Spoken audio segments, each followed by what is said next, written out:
Hello students, आज हम estimating and casting से एक न्यूमेरिकल देखेंगे।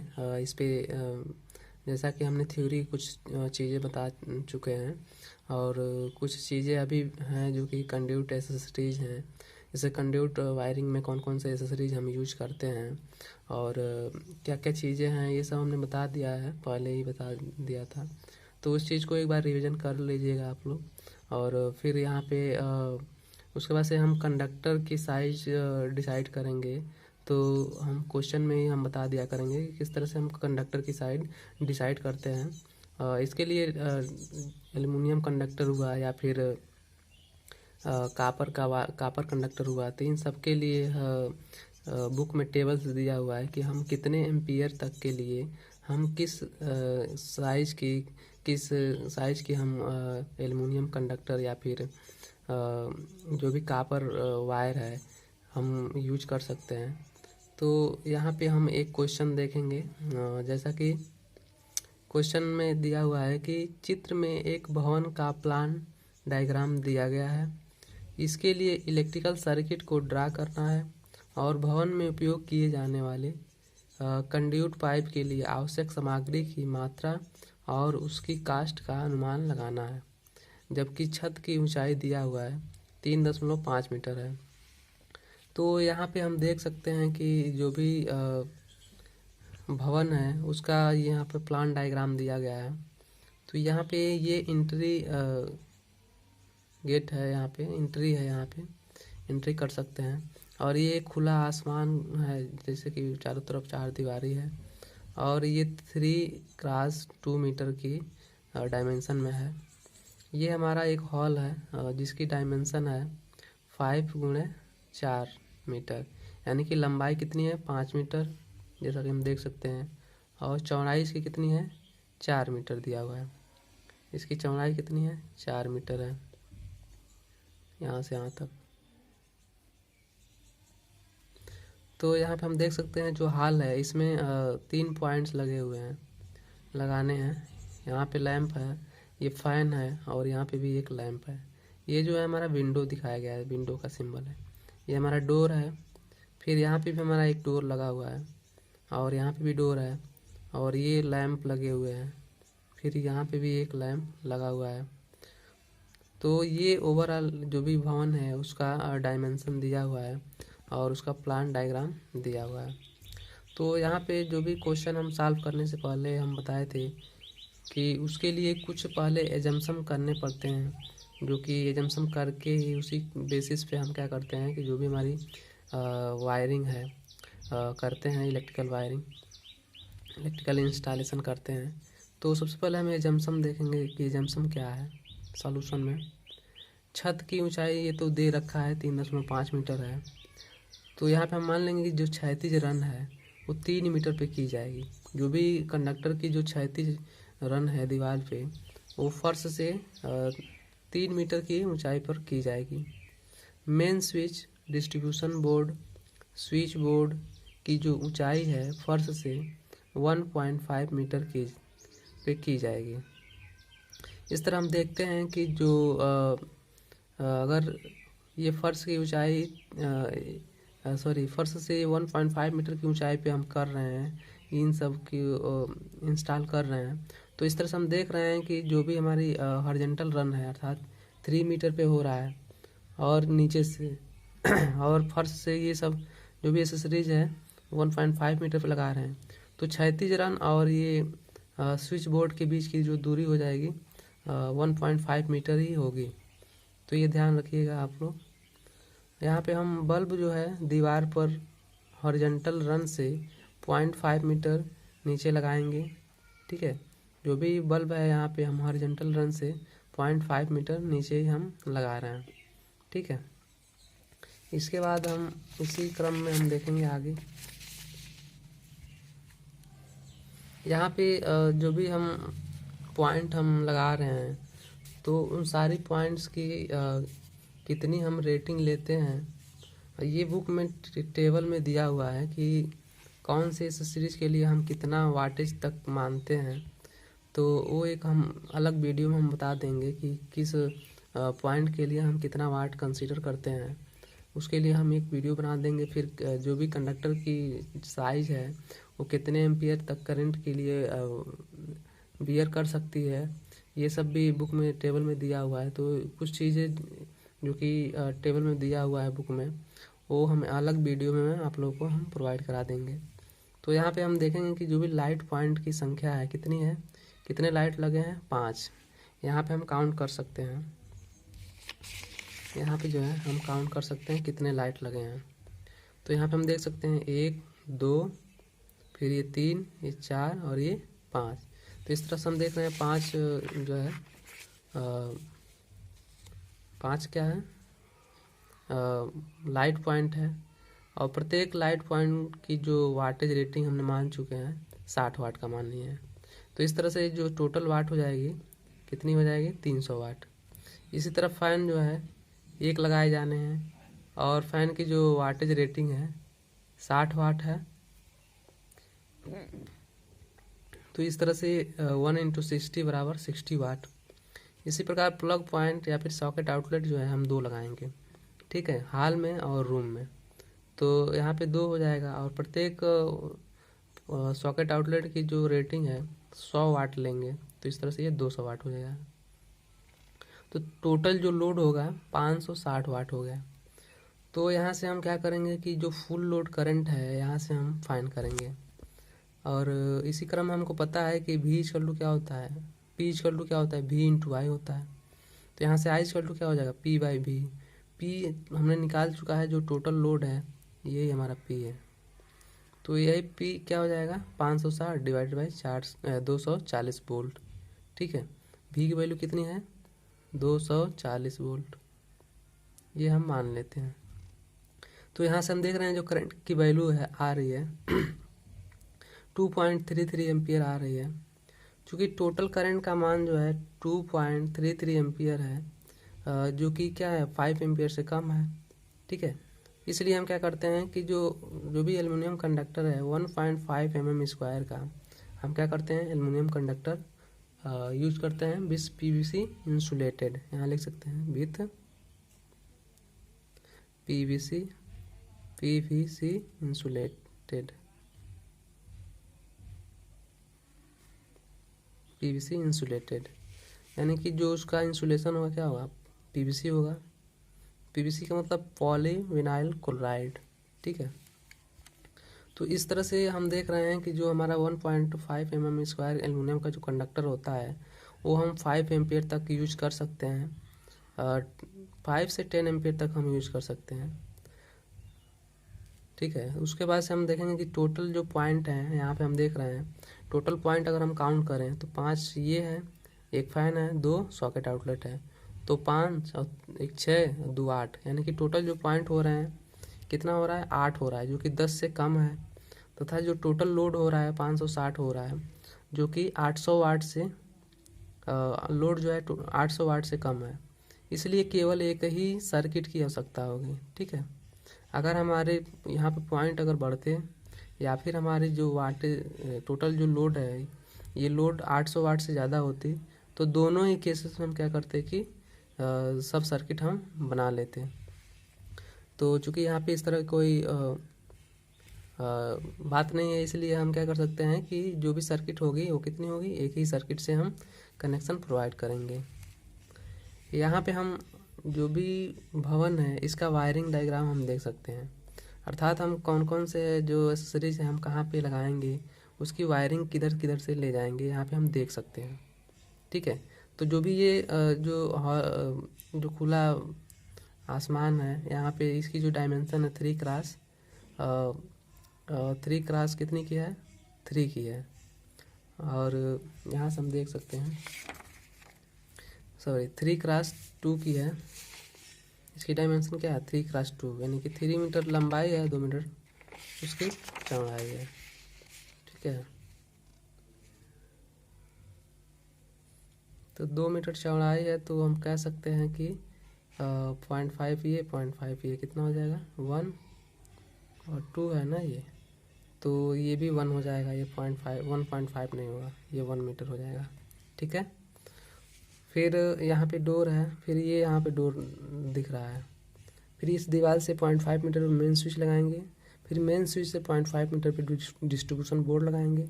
फिर डिस्ट्रीब्यूशन बोर्ड से हम क्या करेंगे, स्विच बोर्ड SB1 को हम सप्लाई देंगे। फिर इस SB1 सप्लाई से हम क्या करेंगे जो भी स्विच बोर्ड 1 है इस पे यहाँ पे एक सॉकेट आउटलेट लगाया गया है। तो यहाँ से हम क्या करेंगे, स्विच बोर्ड 1 से लैंप L1 L2 और फैन तीनों को कंट्रोल करेंगे और सॉकेट आउटलेट को भी अलग स्विच से कंट्रोल करेंगे। फिर इसी के जस्ट पीछे यहाँ पे हम स्विच बोर्ड 2 लगाए हुए हैं।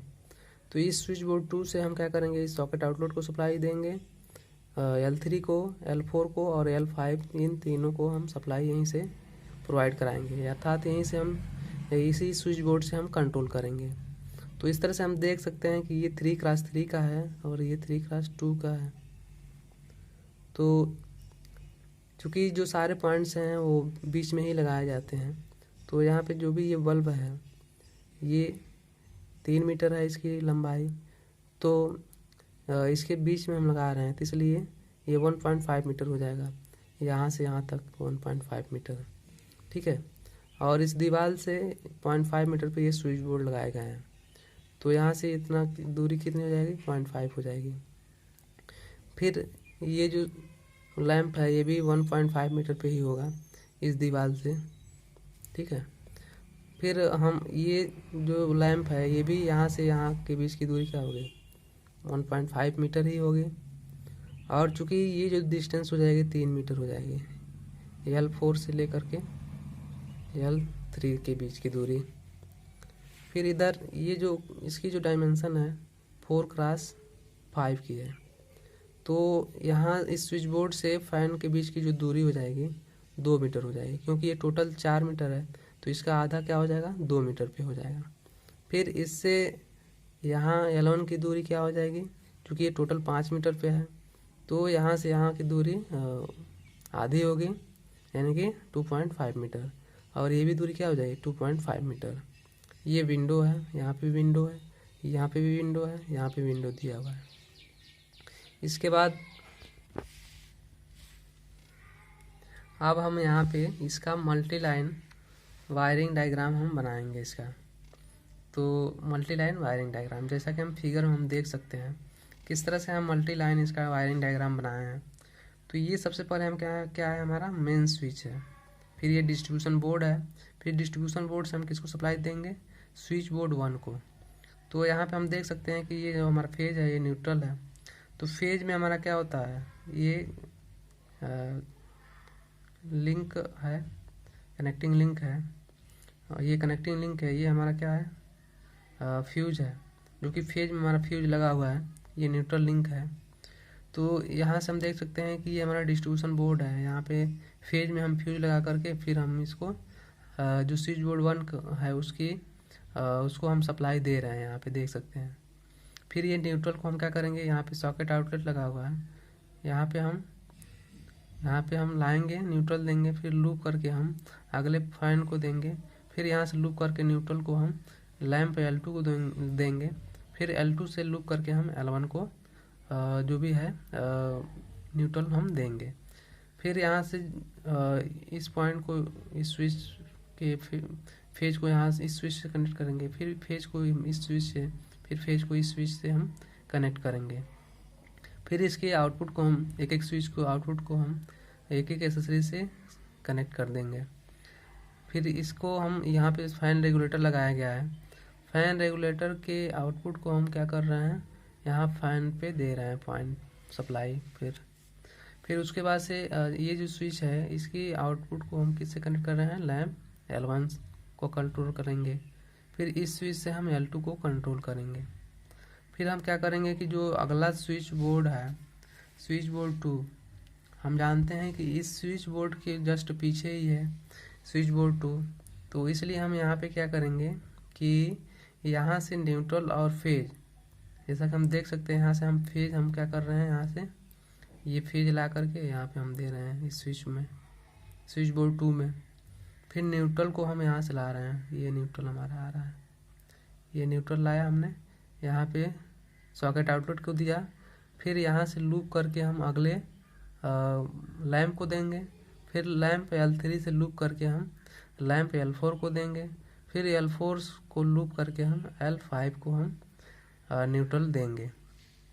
फिर हम सबको फेज को हम क्या करेंगे, कनेक्ट कर देंगे एक एक स्विच के द्वारा।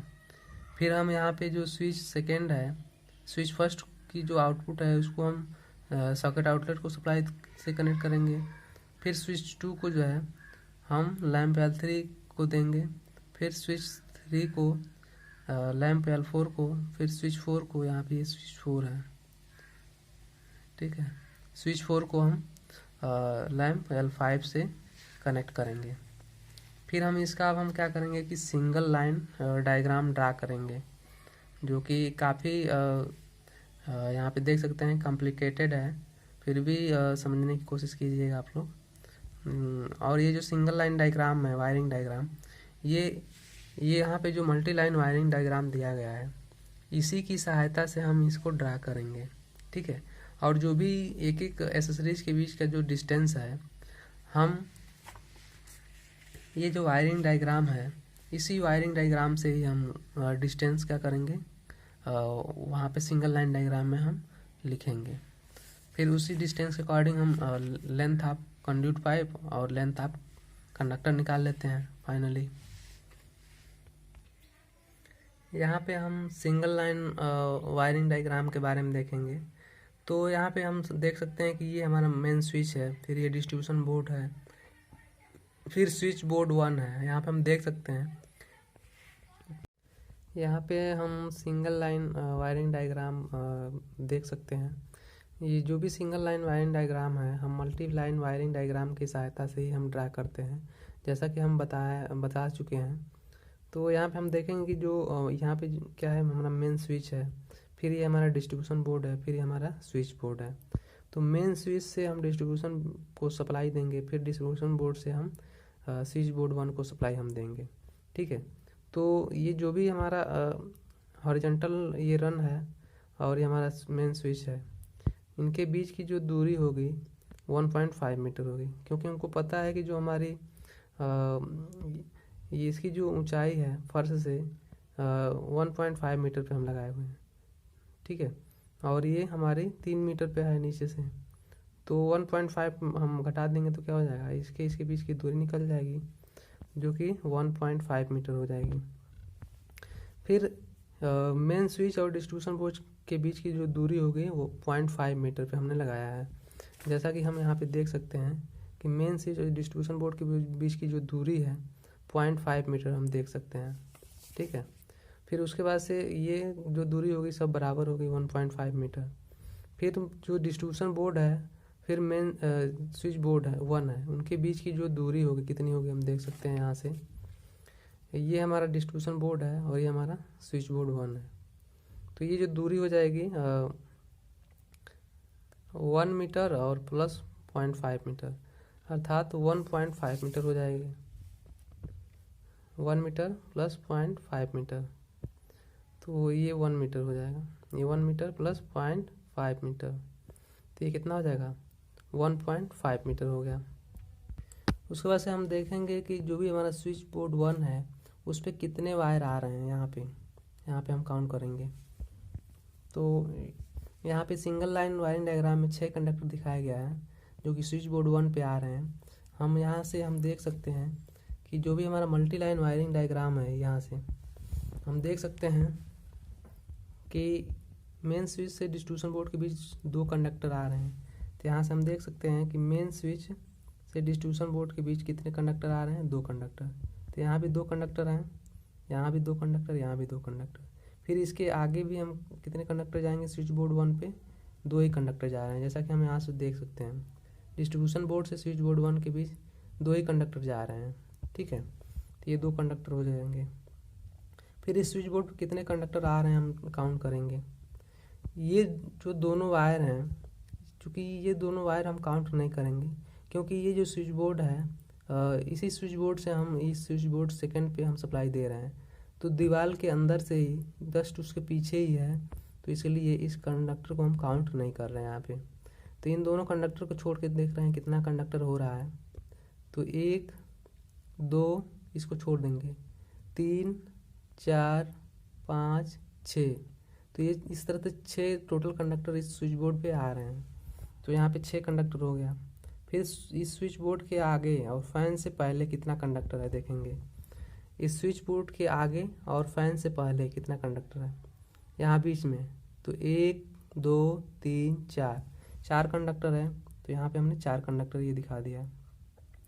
ये कुछ नहीं है सब, ये थोड़ा सा मिस्टेक है, इसको नहीं कंसीडर करना है। तो ये हो गया हमारा 4 कंडक्टर। फिर जो फ़ैन है, फ़ैन पे कितने कंडक्टर जा रहे हैं देखेंगे।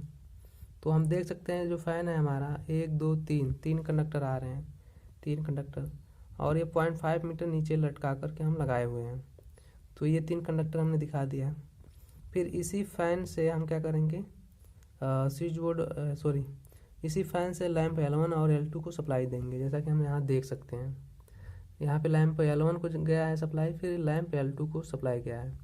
तो L1 पे हम देख सकते हैं कि 2 कंडक्टर जा रहा है। तो L1 पे हमने 2 कंडक्टर दिखा दिया है। और जो L1 पे 2 कंडक्टर, तो इसको L1 मान लेंगे हम। ये हमारा L1 है और ये हमारा L2 हो जाएगा। ठीक है। तो जो भी हमारा L1 और L2 है, यहाँ पे हम देख सकते हैं। तो ये हॉरिजॉन्टल से 0.5 मीटर नीचे जो भी है हम लगा रहे हैं बल्ब को दीवार पे। और ये जो दूरी होगी कितनी होगी, फ़ैन से इस लैंप L2 के बीच की दूरी। तो फ़ैन से L2 के बीच की दूरी हम यहाँ से देख सकते हैं। ये हमारा फ़ैन है और ये हमारा L2 है कि बीच की दूरी हम देखेंगे। ठीक है। तो इसके बीच की दूरी हो जाएगी, ये टोटल दूरी कितनी है 2.5 प्लस नीचे लेके जा रहे हैं 0.5, तो कितना हो जाएगा।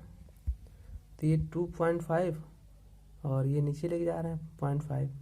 ठीक है। इसी प्रकार लैंप L1 की दूरी हम देखेंगे, लैंप L1 की दूरी। तो ये 2.5 यहाँ पर गए, फिर 1.5 नीचे जाएंगे। तो ये हो जाएगा 2.5 प्लस 0.5 जोड़ दिया हमने टोटल लेंथ। इसी प्रकार जो स्विच बोर्ड 2 है उसको हम यहाँ पे दिखाए हैं। ठीक है। तो स्विच बोर्ड 2 पे देखेंगे कितने कंडक्टर आ रहे हैं टोटल। तो यहाँ से हम देखेंगे स्विच बोर्ड 2 ये है हमारा, इस पे कितने कंडक्टर आ रहे हैं। इन 2 कंडक्टर को छोड़ने के बाद हम काउंट करेंगे, क्योंकि ये दीवार के जस्ट पीछे से ही कंडक्टर आया हुआ है, तो इसलिए इसको काउंट नहीं करना है। तो हम देखेंगे 1, 2, 3, 4 कंडक्टर यहाँ से निकल रहे हैं। तो यहाँ पे हमने 4 कंडक्टर दिखाया है, यहाँ पे 4 कंडक्टर, यानी कि इस पॉइंट तक 4 कंडक्टर आएंगे। कहाँ तक,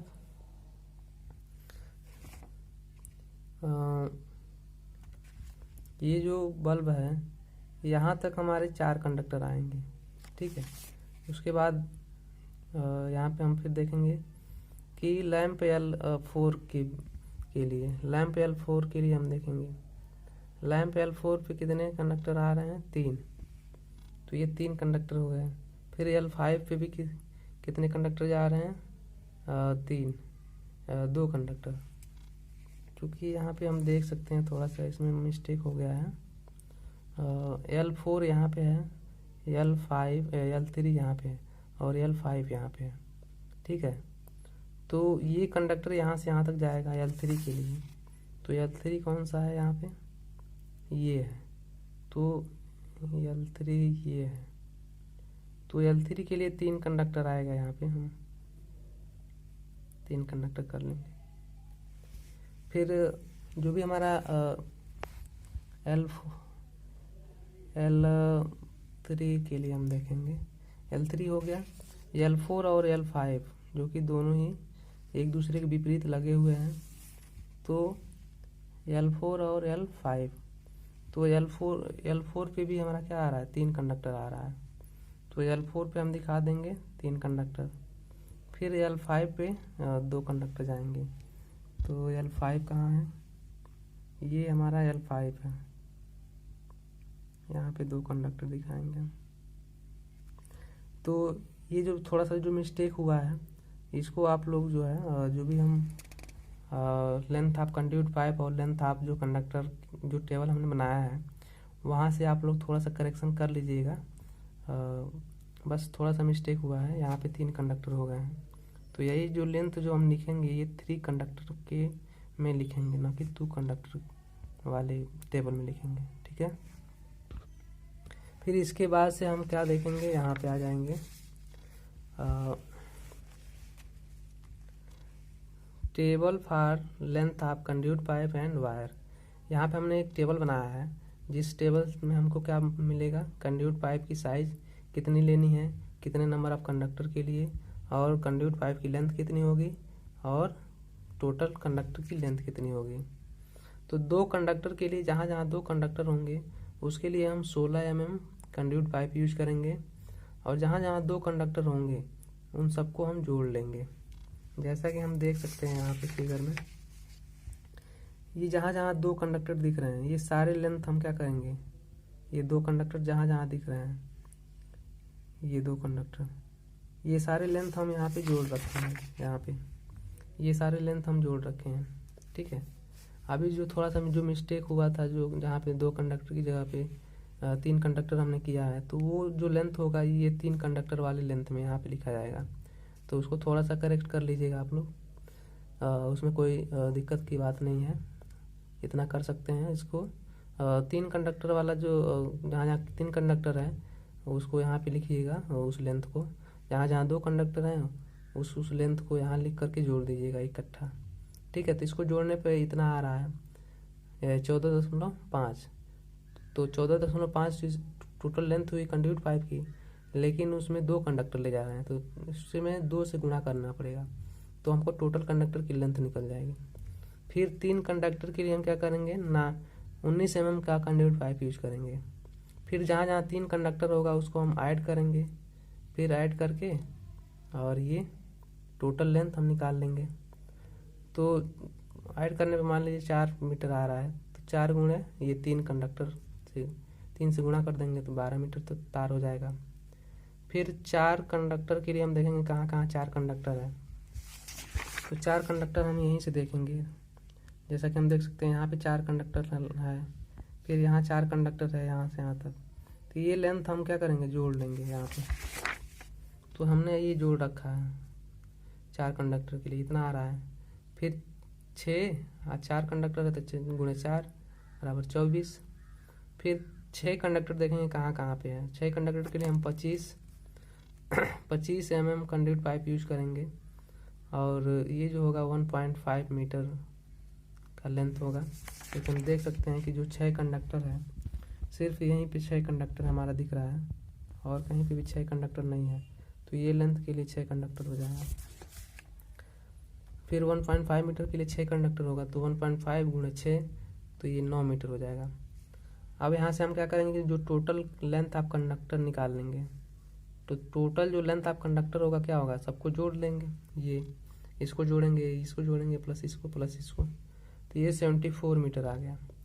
अब इसमें हम 10% एक्स्ट्रा हम लेते हैं, कंडक्टर ले लेंगे, तो इसका 10% 7.4 होगा, जोड़ लेंगे तो इतना मीटर हमारा क्या हो जाएगा, कंडक्टर की लेंथ हो जाएगी जो भी वायरिंग में लगेगा। ये 10% एक्स्ट्रा इसलिए लेते हैं ताकि जो सीजन वगैरह में वेस्ट होता है, कटने उटने में वेस्ट होता है, उसके लिए हम 10% एक्स्ट्रा लेते हैं। फिर total length of conduit pipe 16 mm के लिए 14.5 मीटर आ रहा है।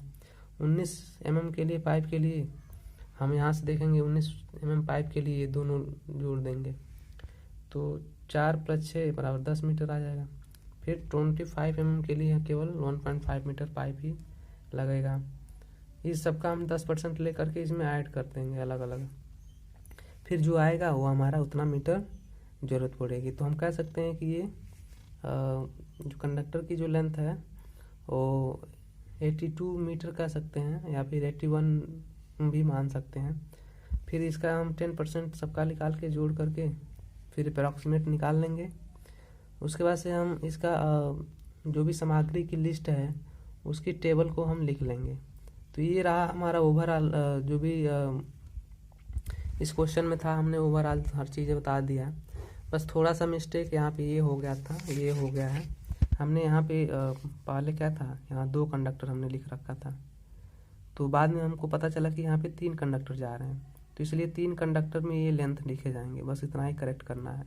और ये जो लेंथ है 0.5, ये दो कंडक्टर में लिखा जाएगा, और ये 3 कंडक्टर के लिए लिखा जाएगा। तो ये थोड़ा सा करेक्शन करना है बस, बाकी सब चीज़ें ठीक है। और भी हम क्वेश्चन देखेंगे, फिर धीरे धीरे समझ में आ जाएगा, समझने की कोशिश कीजिएगा।